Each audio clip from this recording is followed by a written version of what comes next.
नंतर पुन्हा आता राज्यसभेत जायचं का नाही याचा विचार मला करावा लागेल। तर मंडळी, तुमचं मत काय याच्या आणखीन एक नवीन भागात तुमच्या सर्वांचं स्वागत आहे। तर दादांचं म्हणणं कुठे ना कुठेतरी खरं होतंय असं दिसायला लागलंय बरं का, कारण का पवार साहेबांचे राजकारणातून निवृत्ताचे संकेत दिसायला लागलेत। तर चला पाहूयात नेमका हा विषय तरी काय आणि यावरती तुमची काय मतं आहेत।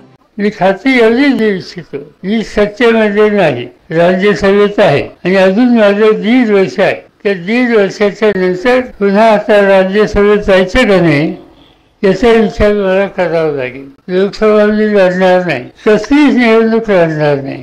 किती निवडणुका करायच्या, आतापर्यंत मी 14 निवडणुका केल्या आणि तुम्ही असले लोकात एकदा घरी पाठवलं नाही, दरवेळी निवडूनच देताय।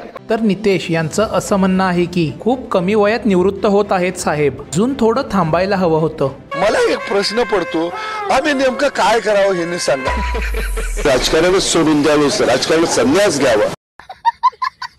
तर भरत यांचं असं म्हणणं आहे की असंच म्हणून तर दादाला वाट पाहावी लागली आणि दादाचं डोकं हल्लं। एक गपरे, तुलाच फार कळतं काय? तर यश केकन यांचं असं म्हणणं आहे की साहेब असा निर्णय घेऊ नका हो, तुम्हाला पंतप्रधान पद खुणवतंय। आणखीन काय राहिलं आता? तर राज यांचं असं म्हणणं आहे की साहेब निवृत्त नका होऊ, घरातले सगळे पदावरती बसवा। अबे साले